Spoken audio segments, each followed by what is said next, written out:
नमस्कार दोस्तों, एक बार फिर स्वागत आपका डिफ्रॉनिक्स एकेडमी यूट्यूब चैनल में। मेरा नाम है अमन धाकड़ एंड आज की वीडियो होने वाली है बहुत ही ज़्यादा स्पेशल। आज हम ऐसे टॉपिक के बारे में डिस्कस करने वाले हैं जो कि बहुत सारे लोग जानते तो हैं बट उसके बारे में उनके पास कंप्लीट इन्फॉर्मेशन नहीं है। बहुत सारे मिथ हैं उनके दिमाग में, बहुत सारी चीज़ें उनको सही से नहीं पता है उस टॉपिक के बारे में। तो हाँ, आज हम बात करने वाले हैं डार्क वेब के बारे में। ये डार्क वेब एग्जैक्टली क्या होता है, कैसे इसको एक्सेस करते हैं और इससे रिलेटेड मिथ कि बहुत सारी जो चीज़ें हमें गलत पता है, हमें लगता है कि डार्क वेब सही में इतना डेंजरस है। उन सारी चीज़ों को आज हम समझने वाले हैं एकदम डिटेल फॉर्मेट के अंदर। तो चलिए फिर स्टार्ट करते हैं। देखो, सबसे पहले अगर हम बात करें डार्क वेब की, तो डार्क वेब एक्चुअली में क्या होता है। हम लोगों को लगता है कि यार डार्क वेब एक अलग ही इंटरनेट है, एक अलग ही दुनिया है, जो अपना नॉर्मल जो इंटरनेट है उससे अलावा कोई एक अलग ही इंटरनेट है। पर ऐसा नहीं यार, इंटरनेट सिर्फ एक ही है जो कि एक पब्लिकली इंटरनेट अवेलेबल है जिस पर सारी की सारी इंफॉर्मेशन अवेलेबल है। बट डार्क वेब कैसे उससे अलग है? तो देखो, ये चीज़ का आंसर देने से पहले हमें तीन चीज़ें समझनी पड़ेगी। तो सबसे पहले हम लोग जानते हैं कि यार सरफेस वेब क्या होता है। देखो, सरफेस वेब इंटरनेट का वो पार्ट है जो आपको आपके सर्च इंजन दिखाते हैं, नॉर्मल सर्च इंजन जैसे गूगल हो गया, याहू हो गया, बिंग हो गया। ये जो सर्च इंजन आपके पास रिजल्ट लेके आते हैं, ये लेके आते हैं सरफेस वेब का रिजल्ट। तो देखो, सरफेस वेब के अंदर हमारे पास नॉर्मल सर्चिंग के रिजल्ट आते हैं जो कि हम डायरेक्टली क्वेरी लिखते हैं हमारे ब्राउज़र में, हमारे सर्च इंजन पे जो क्वेरी लिखते हैं उससे रिलेटेड हमें जो रिजल्ट्स मिलते हैं वो हमें मिलते हैं सर्च वेब के अंदर। जैसे अगर सपोज करो मेरे को नॉर्मली किसी बुक के बारे में जानना है कि कोई बुक है किस ऑथर ने लिखी है, वो मैं सिंपली गूगल पे लिखूंगा एंड गूगल से जो इन्फॉर्मेशन मेरे को मिलेगी वो किसके थ्रू मिलेगी, वो सर्च वेब के थ्रू मिलेगी। एग्जैक्टली जो भी हम नॉर्मली क्वेरीज करते हैं, जो हम normally day to day life में इंटरनेट एक्सेस करते हैं, जो हम क्वेरीज करते हैं, हमारे क्वेश्चंस को जो गूगल पर डालते हैं और उनका आंसर हम लोग लेते हैं, तो ये सारा जो भी पार्ट है ये पार्ट है सरफेस वेब का। फिर इसके बाद हमारे पास एक और इंटरेस्टिंग टर्म आती है जो कि है डीप वेब। अब देखो, डीप वेब इंटरनेट का वो पार्ट होता है जिसके अंदर आप डायरेक्टली गूगल अगर आप करते हो या फिर कोई और सर्च इंजन की मदद से आप कुछ भी इंफॉर्मेशन सर्च करते हो तो आपको डायरेक्टली वो रिजल्ट नहीं मिलता है। देखो, इसका एग्जांपल ये है कि अगर आपने गूगल पे नेटफ्लिक्स सर्च किया तो आपको नेटफ्लिक्स से रिलेटेड रिजल्ट मिलेंगे, बट किसी इंसान का अकाउंट नहीं मिलेगा आपको नेटफ्लिक्स का, क्योंकि नेटफ्लिक्स में कई सारे अकाउंट्स होते हैं, अलग अलग यूज़र्स के अलग अलग अकाउंट है। आपको जो इन्फॉर्मेशन मिलेगी वो नेटफ्लिक्स से रिलेटेड मिलेगी, बट आपको किसी यूज़र का अकाउंट नहीं मिलेगा। अगर मैं इसको दूसरे एग्जाम्पल से समझाऊँ तो आप गूगल पे किसी बैंक के बारे में सर्च करते हो, फॉर एग्जांपल आपने XYZ किसी एक बैंक के बारे में सर्च किया तो आपको उस बैंक की वेबसाइट मिलेगी, उस बैंक से रिलेटेड डिटेल्स मिलेगी, पर आपको उस बैंक के किसी कस्टमर के अकाउंट की डिटेल्स, आपको उसके कस्टमर के अकाउंट का एक्सेस, ये जो इन्फॉर्मेशन है अकाउंट की रिलेटेड इन्फॉर्मेशन, वो आपको नहीं मिलेगी। ये जो पार्ट है ये आता है डीप वेब के अंदर। तो डीप वेब जो पार्ट है ये थोड़ा सिक्योर्ड होता है, ये नॉर्मल गूगल सर्च और इन सबसे नहीं मिलता है। ये सिक्योर्ड होता है ऑथेंटिकेशन के थ्रू। मतलब अगर हमें डीप वेब का डेटा अगर हमें एक्सेस करना है तो हमें ऑथेंटिकेशन करना पड़ेगा, या हमारे पास परमिशन होनी चाहिए, हमारे पास राइट्स होनी चाहिए। अगर मैं नेटफ्लिक्स के केस में बताऊं तो नेटफ्लिक्स के केस में हमारे पास एक परमिशन होनी चाहिए, हमारे पास हमें पहले एक लॉगिन करना पड़ेगा, तब जाके हम कोई अकाउंट का एक्सेस ले पाएंगे। बाकी जो डिटेल है नॉर्मल हमारे पास गूगल क्वेरी करने से नहीं आएगी। वो जो डिटेल है किसी अकाउंट की वो हमें लॉगिन करने के बाद ही मिलेगी। नॉर्मल हम गूगल करेंगे तो हमें डिटेल्स नहीं मिलेगी। ये जो पार्ट है इंटरनेट का, ये जो इन्फॉर्मेशन है इंटरनेट की, ये आती है डीप वेब के अंदर। सो आई होप आपको ये तो क्लियर हो गया होगा कि यार सरफेस वेब और डीप वेब दोनों में क्या अंतर है। फिर आता है हमारा सबसे इंटरेस्टिंग पार्ट जो कि है डार्क वेब। तो यार डार्क वेब एग्जैक्टली होता क्या है वो थोड़ा हम डिटेल में समझते हैं। देखो, डार्क वेब जनरली कोई एक अलग इंटरनेट नहीं है, ये इंटरनेट तो सेम ही है, बट डार्क वेब के अंदर वो वेबसाइट्स होती है जिनके सर्वर्स को हम इंटेंशनली हाइड करके रखते हैं। इंटेंशनली हाइड करने का मतलब ये है कि अगर आप उसको नॉर्मली सर्च करोगे तो नॉर्मली आपको गूगल क्रोम या फिर ऐसे जो ब्राउज़र्स हैं, फायरफॉक्स, गूगल क्रोम, इन ब्राउज़र्स के थ्रू आपको उसकी इन्फॉर्मेशन नहीं मिलेगी। अगर आप गूगल सर्च भी कर रहे हो, आप बिंग सर्च कर रहे हो, आप याहू सर्च कर रहे हो, तो आपको वो इन्फॉर्मेशन नहीं मिलेगी। क्यों? क्योंकि उनके सर्वर्स को हाइड कर दिया गया है। तो डार्क वेब पे इन्हीं वेबसाइट्स को जिनके सर्वर्स को हाइड कर दिया गया है उनको लिस्ट करा जाता है।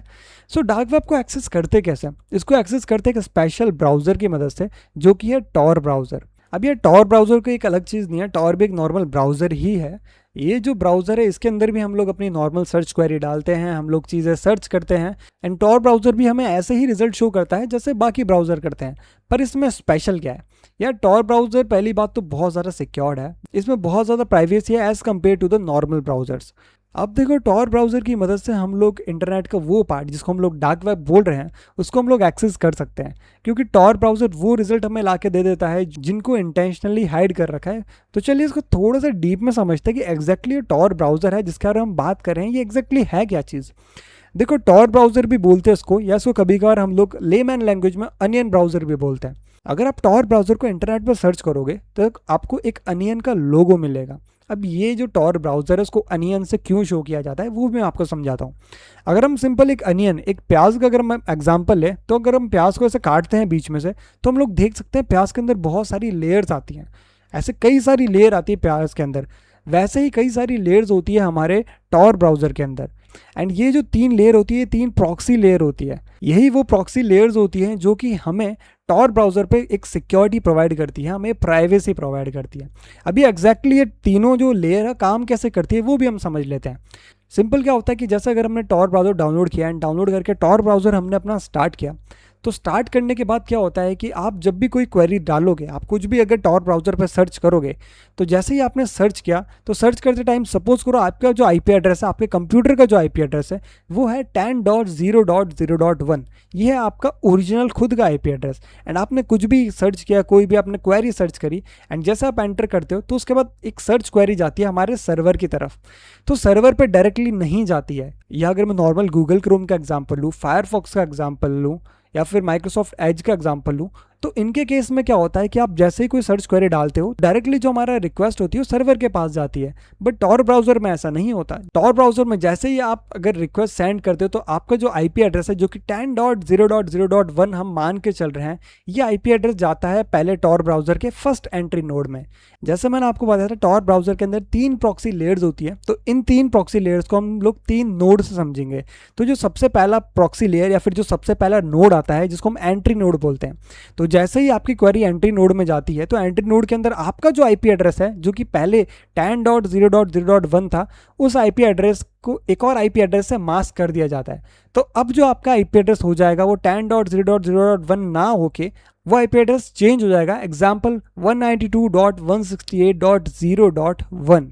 उसके बाद जो हमारी क्वेरी है वो जाती है सेकंड नोड के अंदर, जो कि है मिडिल नोड। ये प्रॉक्सी लेयर 2 है। मिडिल नोड के अंदर भी सेम यही काम होगा, एक बार फिर आपका आईपी एड्रेस मास्क हो जाएगा। एंड अब जो आपका आईपी एड्रेस हो जाएगा वो हो जाएगा फॉर एग्जांपल 192.168.0.2। एंड उसके बाद आता है हमारा थर्ड प्रॉक्सी लेयर, या फिर हम बोल सकते हैं एग्जिट नोड। ये हमारा लास्ट नोड है। एंड इस लास्ट एग्जिट नोड पे भी एक बार फिर सेम यही प्रोसेस होता है और हमारी एक बार फिर ओरिजिनल आईपी को मास्क कर दिया जाता है हमारी एक और दूसरी आईपी से। तो सपोज करो हमारी आईपी फिर चेंज होके हो गई 192.168.0.3।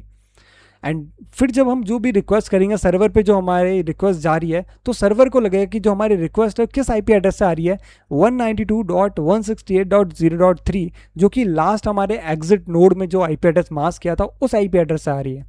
अब ये जो चीज़ है, जो हम ओरिजिनल अपने आईपी एड्रेस से रिक्वेस्ट करें और हमारे आईपी एड्रेस को मास्क कर दिया जा रहा है मल्टीपल टाइम्स, ये चीज़ extra privacy and extra security provide करती है टॉर ब्राउज़र के अंदर। सपोज करो अगर कोई भी आपका इस दौरान आपका आईपी एड्रेस को अगर रिजॉल्व करने का ट्राई करेगा, तो उसको ओरिजिनल आईपी एड्रेस ना दिख के पिछले वाले नोड का आईपी एड्रेस दिखेगा। तो सपोज करो अगर 192.168.0.3 को अगर कोई रिजॉल्व करना चाहेगा, तो उसको जो उसके पीछे का ओरिजिनल आईपी एड्रेस ना दिख के उसको जो आईपी एड्रेस दिखेगा वो दिखेगा 192.168.0.2, जो कि हमारे मिडिल नोड ने सेट किया था। ये जो चीज़ है ये बहुत ज़्यादा सिक्योरिटी प्रोवाइड करती है टॉर ब्राउज़र के अंदर। इसके अलावा और भी कई सारे फीचर्स है टॉर ब्राउज़र के अंदर जो उसको इतना सिक्योर बनाते हैं। देखो, यहाँ पे मैं टॉर ब्राउज़र की इसलिए इतनी बात कर रहा हूँ क्योंकि टॉर ब्राउज़र ही सबसे इंपॉर्टेंट टर्म है डार्क वेब को समझने का। क्योंकि मैंने आपको समझाया कि डार्क वेब कुछ अलग चीज़ नहीं होती है। इसके अंदर सिर्फ वो वेबसाइट्स का कलेक्शन होता है, वो सारी वेबसाइट्स होती हैं जिनके सर्वर्स को हाइड कर रखा है। अब टॉर ब्राउज़र में कुछ और इसके सिक्योरिटी फीचर्स को भी हम लोग थोड़ा सा देख लेते हैं कि टॉर ब्राउज़र के अंदर अगर आप कुछ भी सर्च कर रहे हो तो आपकी कुकीज़ को सेव नहीं करा जाता, आपकी जो भी फुटप्रिंटिंग है उस फुटप्रिंट्स को सेव नहीं करा जाता है। उसके बाद जो भी आपके एक्टिविटीज़ हैं, जो भी एक्टिविटीज़ के ट्रेसेस हैं, उन सारे ट्रेसेस को सेव नहीं करा जाता है। इसलिए टॉर ब्राउज़र बहुत ज़्यादा सिक्योर है। इसलिए आपने कहीं ना कहीं सुना होगा कि टॉर ब्राउज़र पे किसी को ट्रेस करना बहुत ज़्यादा मुश्किल है। अब हम लोग जान लेते हैं उन क्वेश्चंस को जो आप लोगों के दिमाग में है कि यार सही में डार्क वेब में इलीगल एक्टिविटीज़ होती है या फिर डार्क वेब में एक्चुअली होता क्या है। देखो डार्क वेब पे इलीगल एक्टिविटीज़ होना वो बहुत छोटा सा पार्ट है, बट मेजरली जो डार्क वेब यूज़ आता है वो आता है लीगल एक्टिविटीज़ के लिए। अगर कोई भी सीक्रेट एजेंसीज है, अलग अलग कंट्रीज़ की अलग अलग स्पेशल फोर्सेज होती है, स्पेशल एजेंसीज होती है, लॉ इन्फोर्समेंट एजेंसीज होती है, जिनको आपस में कुछ कम्युनिकेशन करना होता है, वो भी उसके लिए डार्क वेब यूज़ करती है। उसके अलावा कोई भी रिसर्चर है जिसको कोई भी रिसर्च है रिसर्च से रिलेटेड चीज़ें पढ़नी है या फिर रिसर्च से रिलेटेड क्वेरीज करनी है, वो भी डार्क वेब यूज़ करते हैं। कई सारे cyber security professionals dark web use करते हैं, क्योंकि डार्क वेब पे क्या होता है कि अगर मैं इलीगल एक्टिविटी की बात करूं तो डार्क वेब पे अगर बहुत सारे डेटा ब्रीचेस जो भी हमने देखे हैं कि यार बहुत सारी कंपनियों के डेटा ब्रीचेस होते हैं, तो डेटा ब्रीचेस का डेटा एक्चुअली जाता कहाँ पे? वो डेटा जाता है डार्क वेब पे सेल आउट होने। तो फिर जो साइबर सिक्योरिटी प्रोफेशनल्स है, अलग अलग कंपनीज ने जिनको हायर कर रखा है, वो डार्क वेब पर मॉनिटरिंग करते हैं एंड फाइंड आउट करते हैं कि उनके कंपनी के क्रेडेंशियल्स तो डार्क वेब पे नहीं है पब्लिकली। एंड अगर ऐसा होता है तो उसको रिमूव करने का ट्राई करते हैं या फिर उन सारे क्रेडेंशियल्स को ट्रबल शूट करने का ट्राई करते हैं। इसलिए मैं कहता हूँ कि डार्क वेब को हमेशा लोग सिर्फ इलीगल एक्टिविटीज़ के लिए यूज़ नहीं करते। इलीगल एक्टिविटीज़ तो बहुत छोटा सा पार्ट है डार्क वेब का। अब हम लोग समझ लेते हैं ये जो इलीगल एक्टिविटीज़ है किस तरीके से क्या चीज़ें होती है उसके अंदर। तो देखो डार्क वेब के अंदर अगर मैं इलीगल एक्टिविटीज़ की बात करूँ तो वहाँ पे मार्केट प्लेसेस के अंदर इलीगल एक्टिविटीज़ चलती है। मार्केट प्लेसेस क्या होता है यार? ये एक ऐसा वर्चुअल मार्केट होता है, जैसे अगर हम ऑफलाइन मार्केट हम लोग देखते हैं, हमारे जो बाजार होता है आसपास का, वैसा ही एक वर्चुअल मार्केट डार्क वेब पे होता है, जहाँ पे क्या होता है कि बहुत सारे वेंडर्स होते हैं। जैसे हमारे ऑफलाइन मार्केट में होता है वैसे ही वर्चुअल मार्केट में भी बहुत सारे वेंडर्स होते हैं जो कि अलग अलग इलीगल सर्विसेज प्रोवाइड करते हैं। Illegal services like illegal medicine जो होती है वो डार्क वेब पे होती है। कोई डेटा हो गया, किसी का डेटा सेल आउट होना, ये सब डार्क वेब पे सेल आउट होता है। वेपन से रिलेटेड डार्क वेब पे मार्केटिंग होती है। उसके अलावा ह्यूमन ट्रैफिकिंग डार्क वेब पे बहुत कॉमन है। असैसिन्स की भी हायरिंग डार्क वेब पे होती है। तो इस टाइप की सर्विसेज डार्क वेब पे होती है। अब ये जो सर्विसेज है इसको कॉन्स्टेंटली मॉनिटर करने का ट्राई करती है हमारी लॉ इन्फोर्समेंट एजेंसीज, जो कि डार्क वेब पे कंटिन्यूसली मॉनिटर करती है एंड फाइंड आउट करने का ट्राई करती है कि इन इलीगल एक्टिविटीज़ के पीछे कौन सी एजेंसीज काम कर रही है। अब देखिए, ये जो वेंडर्स है जो कि डार्क वेब पे ये सब काम कर रहे हैं, इनको पकड़ना इसलिए इतना मुश्किल है क्योंकि मैंने आपको बताया कि इनकी जो आईपी है वो मल्टीपल टाइम मास्क रहती है। एंड उसके साथ साथ ही जो हमारा टॉर ब्राउज़र होता है वो कोई भी फुटप्रिंट्स को स्टोर नहीं करता है, कोई भी कुकीज़ को स्टोर नहीं करता, या कोई भी किसी भी टाइप के ट्रेल्स को स्टोर नहीं करता है। इसलिए थोड़ा मुश्किल हो जाता है इनको ट्रेस करना। बट फिर भी ये जो इलीगल एक्टिविटीज़ कर रहे हैं उनके पीछे के जो वेंडर्स हैं, उसके पीछे के जो ऑपरेटर्स हैं, उनको फिर भी ट्रेस किया जाता है। देखो बहुत सारे लोग डार्क वेब को यूज़ करते हैं ऐसी बुक्स को डाउनलोड करने के लिए, ऐसे डॉक्यूमेंट्स को डाउनलोड करने के लिए, डॉक्यूमेंट्रीज़ को डाउनलोड करने के लिए, जो कि नॉर्मली इंटरनेट पे अवेलेबल नहीं है या फिर जिसको इंटरनेट पे से बैन कर दिया है। बट वो सारी डॉक्यूमेंट्स अगर डार्क वेब पे अवेलेबल होती हैं तो बहुत सारे लोग उनको डाउनलोड करते हैं, उनको व्यू करते हैं। अब हम बात करते हैं एक ऐसे मिथ के बारे में कि डार्क वेब अगर हम यूज़ कर रहे हैं तो क्या हम भी हैक हो जाएंगे।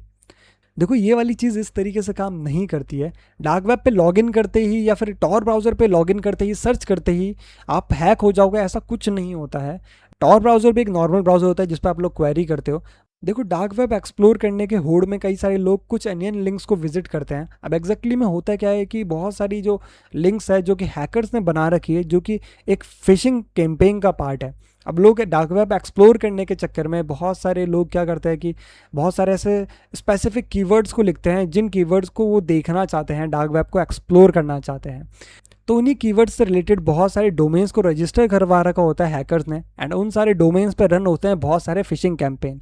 एंड लोगों को लगता है कि वो डार्क वेब एक्सप्लोर कर रहे हैं, बट एक्सप्लोर करने के चक्कर में बहुत सारे फिशिंग कैंपेन का पार्ट बन जाते हैं। वहाँ पे जाके अपने क्रेडेंशियल से लॉगिन कर लेते हैं या फिर कोई ऐसी सस्पिशियस फाइल डाउनलोड कर लेते हैं या कोई मालवेयर डाउनलोड कर लेते हैं। वो जाके एग्जैक्टली में उनके सिस्टम को हैक करता है, वो जाके इस सिस्टम में एक्सेस बनाता है। ऐसा नहीं होता कि आपने डार्क वेब में अगर कुछ नॉर्मली भी सर्च किया तो आप हैक हो गए, ऐसा बिल्कुल नहीं होता है। अब इससे रिलेटेड एक और पॉइंट हमारे पास यहाँ पे आता है कि डार्क वेब पे अगर इलीगल एक्टिविटीज़ होती है तो क्या डार्क वेब को यूज़ करना सही में इलीगल है? नहीं यार, ऐसा बिल्कुल नहीं है। डार्क वेब को यूज़ करना इलीगल नहीं है, कंप्लीट पब्लिकली अवेलेबल है। आप टॉर ब्राउज़र इंस्टॉल कर सकते हो एंड ईजिली आप लोग यूज़ कर सकते हो। इवन जो टॉर ब्राउज़र है वो one of the safest browser है। इस पर आप कुछ भी सर्च कर रहे हो तो वो बहुत ज़्यादा सेफ क्वेरीज आ रही है, क्योंकि मल्टीपल टाइम आपका आईपी एड्रेस भी मास्क हो रहा है और कोई भी किसी भी टाइप के ट्रेसेस स्टोर नहीं हो रहे हैं। बहुत सारे रिसर्चर डार्क वेब को एक्सप्लोर करते हैं रिसर्च करने के लिए, या फिर ऐसे न्यूज़ को पढ़ने के लिए जो कि नॉर्मली बैन कर दी गई है, या फिर डॉक्यूमेंट्रीज़ को पढ़ने के लिए, डॉक्यूमेंट्स को पढ़ने के लिए लोग एक्सप्लोर करते हैं डार्क वेब को। बट फर्स्ट वो लोग हैं जो कि डार्क वेब को एक्सप्लोर करते हैं गलत इंटेंशन के साथ एंड हो जाते हैं किसी भी फिशिंग कैंपेन का पार्ट। आप लोगों ने एक बात तो सुनी होगी यार, डार्क वेब के अंदर जो भी ट्रांजैक्शन होता है अमाउंट का, वो ट्रांजैक्शन नॉर्मली कार्ड से नहीं होता है, किसी बैंक अकाउंट से नहीं होता है, वो ट्रांजैक्शन होता है क्रिप्टो करेंसी के अंदर। अब ये भी जो मनी का जो ट्रांजैक्शन होता है क्रिप्टो करेंसी में इसलिए होता है ताकि जो ये हैकर्स हैं या फिर जो इलीगल एक्टिविटी परफॉर्म कर रहे हैं वो जो ऑपरेटर्स हैं उनको ट्रैक ना कर पाए पुलिस, उनको लॉ एनफोर्समेंट एजेंसीज ट्रैक ना कर पाए। अगर आप लोगों ने डार्क वेब से रिलेटेड और भी वीडियोस देखी है या आपने पढ़ा है तो आपने एक वर्ड ज़रूर सुना होगा डार्क वेब से रिलेटेड, जो कि है द सिल्क रोड। जो सिल्क रोड है ये भी एक ऑनलाइन मार्केट प्लेस था जो कि 2011 में जिसको लॉन्च किया गया था। एंड इसके अंदर बहुत सारी इलीगल एक्टिविटीज़ होती थी, मतलब बहुत सारे इलीगल गुड्स का परचेज होता था, बहुत सारे लोग सेल करते थे इलीगल गुड्स एंड कई सारे लोग उसको परचेज करते थे। एंड ये भी जो ट्रांजेक्शन होता था ये सारा बिटकॉइंस के अंदर या फिर क्रिप्टो करेंसी के अंदर होता था। बट लॉ इन्फोर्समेंट एजेंसीज ने इसको काफ़ी टाइम तक ट्रैक किया, इसको पकड़ने का ट्राई किया एंड कंप्लीट नेटवर्क को टेक डाउन करने का उन लोगों ने ट्राई किया। एंड इवेंचुअली बहुत मेहनत करने के बाद लॉ इन्फोर्समेंट एजेंसीज ने इस सिल्क रोड के पीछे के जो ऑपरेटर्स हैं उनको पकड़ लिया एंड उनको अरेस्ट कर लिया। अब ये जो केस है ये आपको बताता है कि यार डार्क वेब के अंदर भी किसी को ट्रेस करा जा सकता है, उसको मॉनिटर करा जा सकता है। अब आप लोगों के दिमाग में भी ज़रूर आया होगा कि अगर ऐसे मार्केट प्लेसेस डार्क वेब पर रन होते हैं तो इन सारे मार्केट प्लेसेस को टेक डाउन क्यों नहीं कर पा रहे। तो देखो इसके पीछे का रीज़न ये है कि ये जितने भी मार्केट प्लेसेस होते हैं ये किसी न किसी डोमेन नेम से रजिस्टर्ड होते हैं, मतलब किसी न किसी डोमेन नेम पे ही ये साइट्स रन हो रही है जहाँ पे इलीगल एक्टिविटीज़ परफॉर्म हो रही है। अब ये जो उसके पीछे के जो ऑपरेटर्स होते हैं वो अपने डोमेन नेम को परचेज करते हैं या फिर रीन्यू कर लेते हैं हर कुछ टाइम में, तो इनको ट्रैक करना इसलिए भी थोड़ा ज़्यादा मुश्किल हो जाता है। अब एट द एंड हमने बहुत सारी चीज़ें समझी डार्क वेब के बारे में कि एग्जैक्टली डार्क वेब क्या होता है, सरफेस वेब क्या होता है, डीप वेब क्या होता है, टॉर ब्राउज़र काम करता कैसे है एंड ये सारी चीज़ें आपस में कनेक्ट कैसे है। बट हमें एक चीज़ तो क्लियर हो कि डार्क वेब इंटरनेट से अलग कुछ नहीं है, ये भी इंटरनेट का ही पार्ट है। ये वो पार्ट है जहाँ पे इंटेंशनली कुछ वेबसाइट्स को, कुछ वेब एप्लीकेशंस के सर्वर्स को हाइड कर दिया जाता है। और दूसरी हमें सबसे इंपॉर्टेंट चीज़ें पता चल गई कि टॉर ब्राउज़र से हमें एनोनिमसिटी बहुत ज़्यादा प्रोवाइड होती है, मतलब हम लोग इंटरनेट पे एनोनिमस एक हद तक हो सकते हैं टॉर ब्राउज़र का यूज़ करके, टॉर ब्राउज़र के जो तीनों प्रॉक्सी लेयर्स हैं उनका यूज़ करके। ये टॉपिक उसको शेयर करो जिसको लगता है डार्क वेब एक बहुत बड़ा हुआ है एंड डार्क वेब से रिलेटेड उसके दिमाग में बहुत सारे मिथ है। And make sure to like, follow and subscribe Defronix Academy. मिलते हैं हम अपनी नेक्स्ट वीडियो में, तब तक के लिए साइनिंग ऑफ।